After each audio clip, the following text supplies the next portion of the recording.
Hi, everyone. I'm Martin Black, co-founder of Cella Technologies, the cloud warehouse management system built for manufacturers. With me today, I have John Perna, Director of IT for Irwin Seating. Irwin Seating is a world's leading audience seating manufacturer for your favorite stadiums, theaters, and auditoriums. John, thank you so much for taking the time to join me today. Yeah, thank you. Now, for those that might not have understanding or an idea of the products that Irwin makes, can you sort of go into the products and the incredible history of the company? Yes, of course. So Irwin Seating is one of the world's largest manufacturers of audience seatings for movie theaters, auditoriums, arenas, performing arts centers, stadiums, and places of worship. In addition, we also do a lot of manufacturing for lecture rooms, telescopic bleachers for high schools and bigger arenas. And we also do a lot of restoration services for those classic places where we don't want to lose the charm of the old school seats. So we restore a lot of that work. We've been doing this for about over 100 years. We started out in 1907 in Grand Rapids making classroom furniture. And we've been family owned since we started. So we're in our fourth generation of family owned organization. The cool thing about Irwin is when you see family owned, people naturally assume that it's just ran by the family members. That's all you see.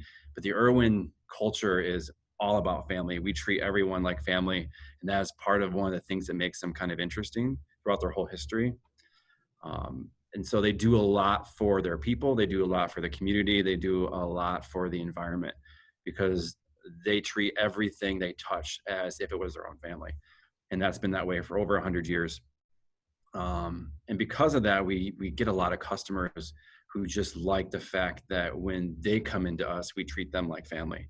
So that ranges from like NFL to Major League Baseball, all of our direct partners that we use, they keep coming back to us because of that.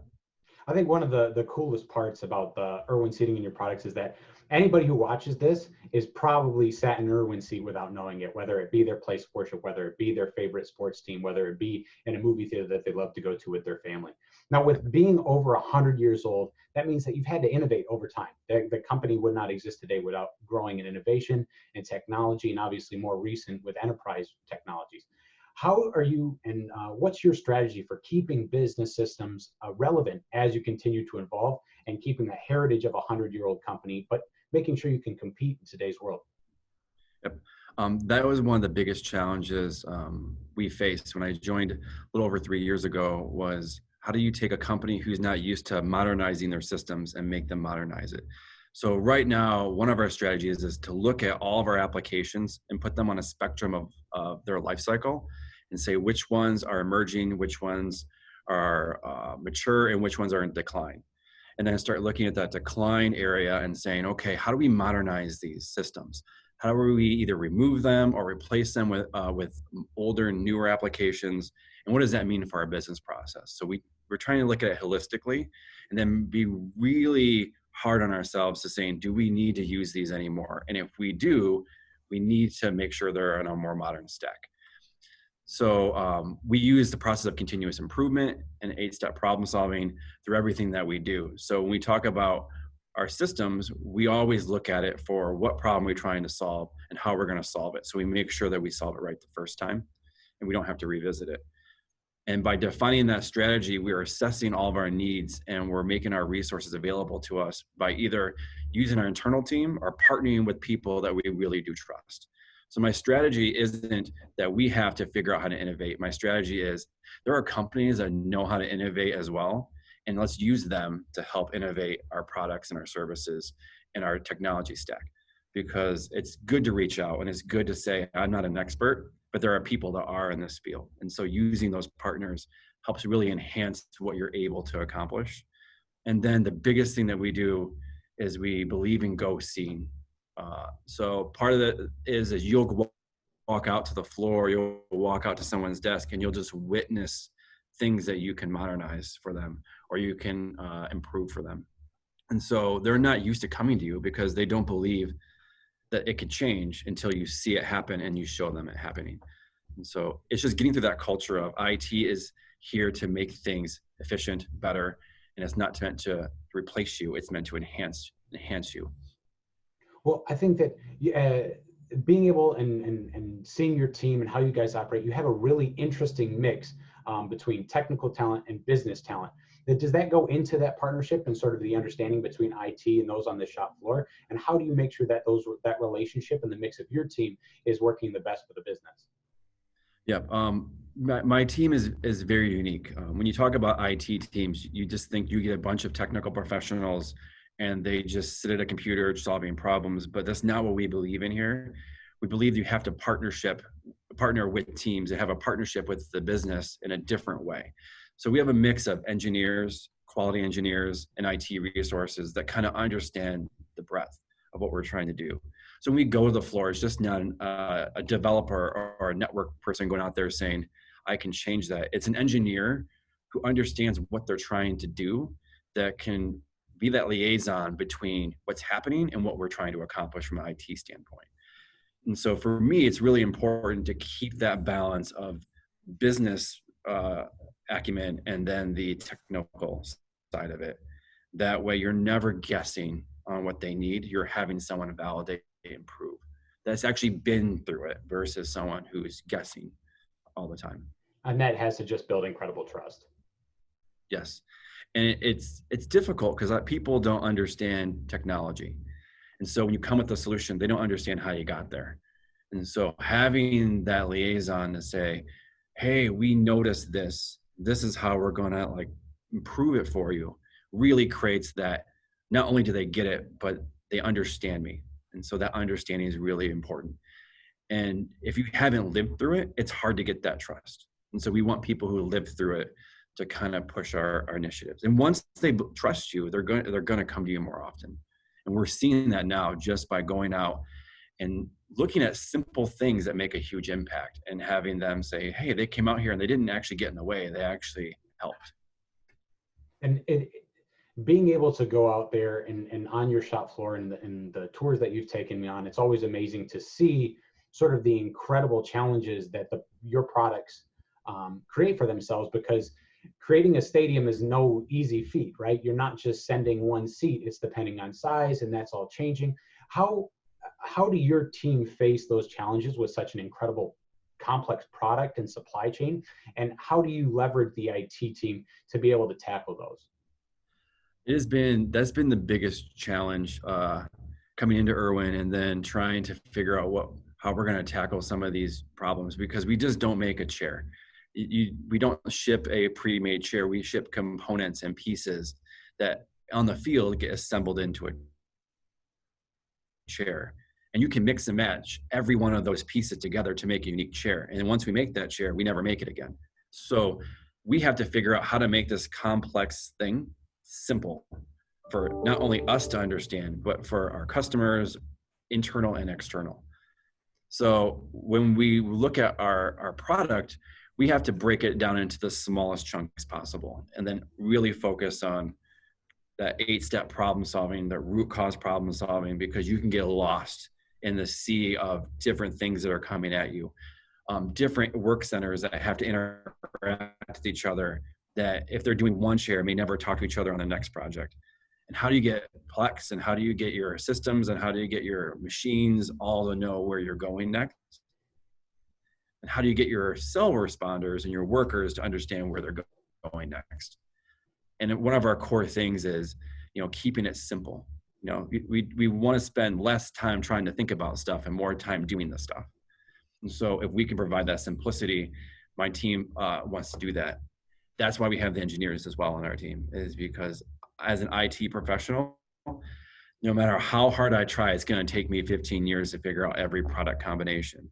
But if I have engineers on my team, they can break it down in a way that says, hey, I've done this, let's break it down this way. And that gets us a little closer to understanding how to simplify some of this stuff. Because you can simplify it from the front end, but the process to make a chair is still going to be complex. It's just how do you make it so it doesn't seem complex. And during the answer, you mentioned Plex, and congratulations, you're the recent recipient of the PowerPlex and Plex Impact Award for Innovation. What does it mean to be able to win that award, to both to you and your team? It meant a lot to my team. The last few years, we struggled to connect all the dots when it came to utilizing Plex, our technology stack and our business process. It was one of those things we we never quite figured out, and we had a lot of help, and we got into this mindset of this is just how it's going to be. So the last year I challenged my team and other business components of our industry to say, what if we start asking what if, and what if we push ourselves to say, what can we do differently if we really tried to define our processes and say, what if we did this differently? What if we define the way we did our processes in Plex differently? What if we used other systems to help bridge that gap and really innovate our processes? What if we used our partners that we never leveraged before to say, hey, we have a problem, we don't know how to get around this. What could that do for us? And putting all those pieces together, we kind of figured out, we don't have to accept this. This is how it's always going to be. So winning that award was validation that says, look, we tried something, it worked. This is an opportunity to open the doors to say, we don't always have to accept what it is, because there's always something that you can do. And Plex really does open the door for us to say, it gives us the platform to expand. How are we going to expand? And not just saying we have to use the platform the way it is. Plex is built to be smart. So let's be smart with it. And utilizing other companies to help make it more smart for us. So that was really important to my team that said, we can innovate even when innovation doesn't seem possible. That's amazing. That's so awesome. And congratulations again to you and your team. Now, one thing I wanted to make sure that we bring up is the really interesting relationship that you guys have with your warehouse.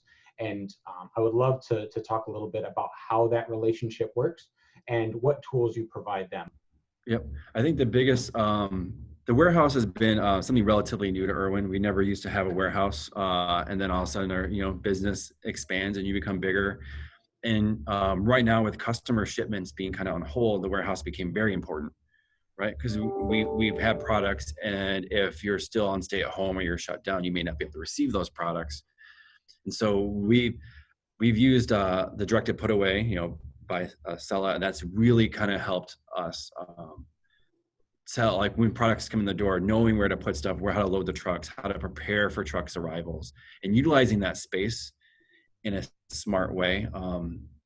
We'd never really had that before, and so it was a cycle counting nightmare out there on the floor, and we didn't know where things were in the warehouse. Things leave this building, it goes over there. We didn't know where they're tracking to.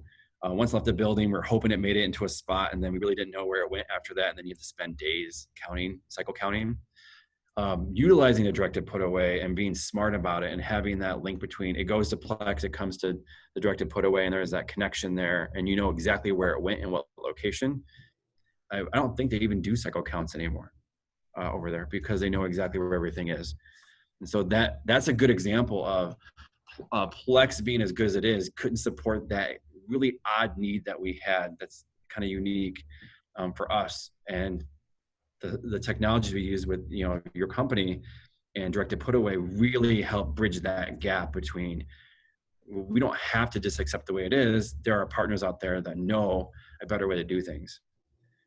And that has helped our bottom line to the point where we used to have 2 warehouses. Now we just down to the 1, because we're so smart about where we put things, and we're so accurate where we put it. We know exactly where things are, and it goes out the door very efficiently.